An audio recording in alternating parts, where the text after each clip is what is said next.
Welcome to Books on Air, the podcast that tells the story behind the book. It includes insights from authors about how they compose their work, what inspires them, and what they hope you'll take away from their book. Here's your host for this episode of Books on Air, Suzanne Harris. Welcome to the Books on Air podcast. I'm Sloan Fremont, filling in for Suzanne Harris. This is a podcast where listeners get the secret story behind every book. Joining me today is Ben, author of the book, A Voyage of Mystery. This book covers the highs and lows of life, including love, environment, and many other genres, all in poetic form. Ben, I want to welcome you to the Books on Air podcast. Thank you very much. I'm glad you're here. So let's start out by telling the audience just a little bit about yourself and what led you to write your book, A Voyage of Mystery. Well, I started writing when I was ill a few years ago. I had something called encephalitis, and it's an inflammation of the brain. Before then, I'd never written a word. And so I started writing. I've done a few words, and sort of thing, but then I decided, no, I don't want to do this. I started writing again at the start of the pandemic. And since then, I've done 5 books. 5? Wow. That's amazing. Yes, I'm at 110,000 words at the moment. About 15,000 lines. And this book represents one part of that. Yeah. And are all your books poetry books as well? Or do you write other styles? I do write other styles within them. I do prose. And I write some of my poetry into song. But I can't actually put the music to the poem because I'm no good at music. I have the tune in my head. Right. Then you have to translate it into the music. And yeah, I get that. Well, that's for someone else to do. Right. In one of my books, I've left it at the end. I put them together, and maybe that'll be the next book, most probably. Maybe someone would look at it and maybe think, "Oh, I can do that." Right. Yeah. And then, Yeah, and it sounds like you have a lot of ideas, and you've written 5 books. So tell us about what inspires your writing. Oh, I think everything really. During the pandemic, it's just loneliness. Yeah. And I wanted to convey to my neighbours we're not alone. So I wrote during the pandemic about 115 poems on it. Oh, wow. They're all on different things. It's like when it seemed like there was nothing, the ship was rudderless, and our Chancellor Sunak had nowhere to go, and it's things like that. Yeah. And then I put in some like funny stuff as well. And I just had a neighbour come over to me today to get one of my books. And he said that he was going through the COVID last night, and they were reading it with his wife, and he didn't even like poetry 2 months ago, and now he seems to love it. Oh, that's amazing. That has to be a great feeling as an author as well. It was. I gave him the book. Yeah. So do you want to share one of your poems with us? Yeah, that's great. This one's called, I'll do My Rusty Nail. It's about, well, you'll find out what it's about. Okay. Bench once sturdy, now so old, simple friend of memorable stories told. Garden adornment of memories now faded, but known when sat upon, important talks persuaded. This year my mate did collapse, punished by time, now had enough of that. Nails of frame were nearly all bent brown, but one stood solid, demanded a new crown. Not much to see, but has supported my family for so long. But back to perfection, its importance would continue on. But in what? There was no real choice. A bench part again. This nail would the nail voice, the inanimate. It is true. Such cannot sing, but in life, small can be the needed thing. Recycling impossible. There should be no enemy. The nail now is support for new generation of family. That's amazing. What's your favorite line in that poem? I don't really sort of have favourite lines. I just that a bench part. This would have a new voice. Mm-hmm. So something that is reused. You know, it's somehow you're getting a double life out of it, rather than just throwing it away. As we, you know, those things we just throw, like recycling plastics now. 20 years ago, roughly unheard of. Mm-hmm. So it's that sort of thing I wanted to get over. This might be an old nail, but it's been there for the family. I've sat on that bench. I've talked to the kids about things, you know, important things in life, in the garden. And it's, you know, you see it collapse, you think, well, get some more wood. There's one nail left. Buff it up. There you go. It's something that goes on. Yeah, and to me, what that speaks of is perspective. Like it is, yes. You know, and I think we all got that during 2020 and beyond, just different perspectives of things that we maybe saw every day, or, you know, even activities that we did every day. When everything that we went through, it's like our perspective shifted in such a way that we can't see things the same anymore. And that's what that speaks to me when you're in that poem. Yeah, this is the sort of sense I wanted to convey by it. Mm-hmm. And I use a 4-line stanza model, you know, 4 lines, 16 lines in total. I like to sort of bring together as short as possible, explain as much within them words as possible. Right. And, you know, this is the way I think poetry should be. I know other poets are totally different to me. But, you know, it's something that really, I don't know. Yeah, well, and that you feel it in the cadence, not only in the words, but in the cadence of the poem, right? You can feel the energy or the meaning of that in the cadence as well. I think, to me, when I hear and read poetry. Yeah, well, I think this is what it should be about. I write in different styles. Usually that style. There's so many types of things I write about. Right. It's, you know, I just try to do it for the people in different formats, like love poetry, the environmental stuff I do. It's for the general population. It's for everyone around. And this is all I wanted to do, is cheer people up a little bit during times of COVID. And not only that, it took me to a new world when I was writing it. Right, I'm sure. Yeah, and it sounds like your creativity was just, and has been just flowing. Yeah, well, I'm in a wheelchair, so I haven't got the freedom most people have got. I can't drive.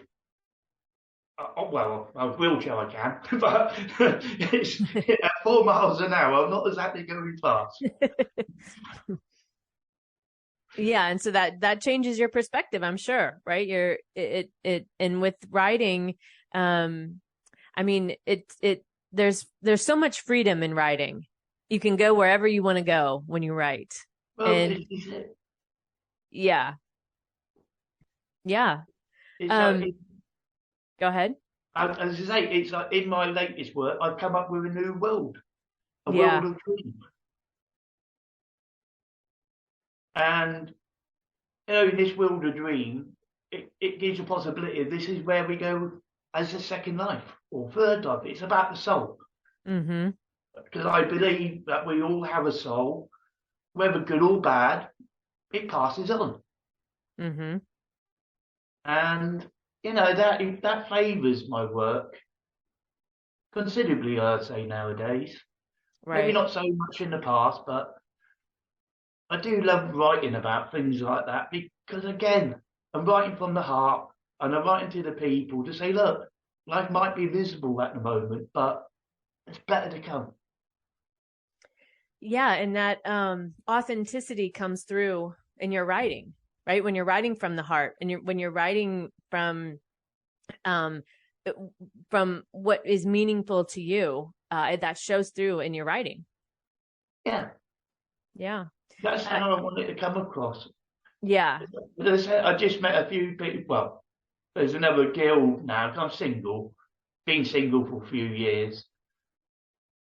But I've met a girl now that is really loving my work, and I haven't seen her yet, but we'll see what happens. mm-hmm. Well, Uh, that's exciting. at least she loves my work, so at least I've expressed myself, and she's writing a book as well, so maybe she can become a muse for me even. Who knows? Right. Yeah, exactly. Um, is there another poem in your book that you'd like to share with us?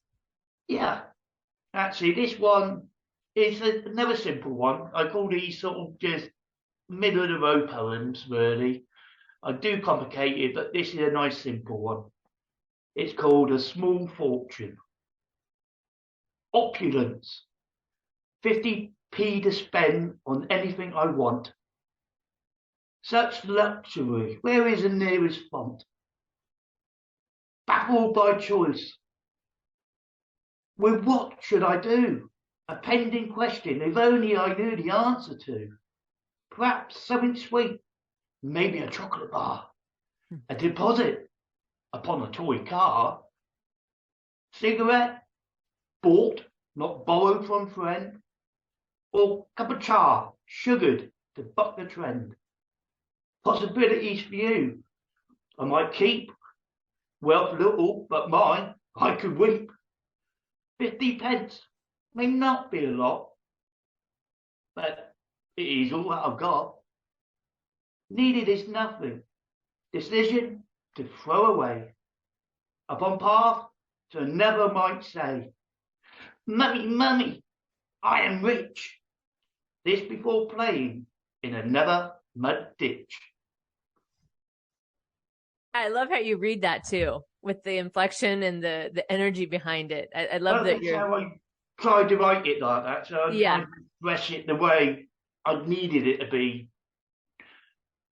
I must admit, I've never read aloud any poem yet, so I don't really do that. I send them to people, but no one sort of heard it before.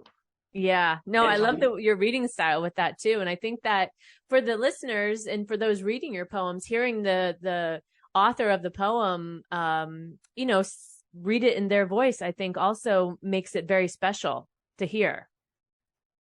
I hope so. Yeah. I hope your listeners have sort of enjoyed. Yes. So let's go back to the book just a little bit more, and I'd like to just ask you a couple of questions about that, about when you're writing your books, what surprised you the most through that process? The speed. Yeah. To be honest. Yeah. This book took me 12 weeks. Oh, wow. And it, there's 20,979 words in it. That's amazing. I say, all my books have roughly that, but my second to last one had nearly 27,000 words. Mm-hmm. And I've done them all since the COVID book. The COVID book took me just over a year. So I've completed 4 more books in literally a year. That is an insane amount of time to get I'm writing for my sleep. I'll get up and I can write a poem down in 5 minutes, and then it's just correcting it at a later point or later that day. It's just making them little corrections that I know might be wrong. Right. I do actually use a method of dreaming that allows me to remember most of my dreams. Ooh, what's the method called? I don't know, I haven't really got a name for it. But I can wake up, it's like one morning, I woke up, I wrote 3 poems. In 10 minutes, they were done. And I remember one of them was called A Family Do. And it was about, because it was isolation, it was about this old man, usually goes to the family do, and it's boring. And all he wants to do really is maybe nod off. But now, if he got to be on that family do, he wants to enjoy himself. Mm-hmm. So it totally, the isolation of COVID has got to him that much. Now he wants a family do, whereby he's going to be part of the family and not just asleep. Mm-hmm. Well, and what it sounds like with your process, because I know, I've talked to a lot of people over the years, interviews and such, and one of the key things that I think that for creative people who write and, really, even it doesn't even necessarily have to be writing, but you're taking the idea in the moment and you're doing something with it instead of, oh, I'll get to that later, or, oh, that idea isn't a good one, I'll wait for the next one to come, right? You're taking the ideas in the moment and writing them down and getting them out of your head. And so you're able to move on to the next one. And what that speaks to is that creativity, then there's room for it to keep growing because you're in a, like, your energetic state is one where the ideas just keep coming and you're listening to the ideas. Maybe that would be the way I would explain it. So I think that's amazing that you're able to do that and that the ideas are coming that fast. And you've written so many books in such a short amount of time and written your books from the heart for, as you said, to help people look at things differently, have a different perspective. And I think that's amazing. And I want to thank you for joining us today to talk about your book. Thank you very much. Before we close out today, what do you hope the readers learn or take away after reading your book? I just hope that some of it is serious stuff, but some of it is very light stuff. And if you smile at one poem alone, it's worth it. Yeah. Yeah. But I think there's a lot more than one you'll smile at, and some you'll laugh at, and some you'll look at and think, ooh, a bit serious. Right. So it's something for everyone, it sounds like. Yeah. There's some for kids in there, but maybe for adults. But it's like the 50p one. That's a kiddie one, really. 50p, finding it and the happiness that it creates. Mm-hmm. Mm-hmm. Yeah. Yes. Well, Ben, again, thank you for joining us today and being our guest on Books on Air. Thank you very much for having me. Yes. And then you can find more about the book, A Voyage of Mystery, on Amazon, and I'll link to the book in the show notes, so be sure to check that out. You've been listening to the Books on Air podcast, brought to you on webtalkradio.net. You can also hear this podcast on Spotify, iHeartRadio, Stitcher, and Apple Podcasts. I'm Sloan Fremont, and I hope you'll join us for the next Books on Air podcast. Remember, you never know who's going to be here, and you never know what we're going to talk about. Thank you so much for listening.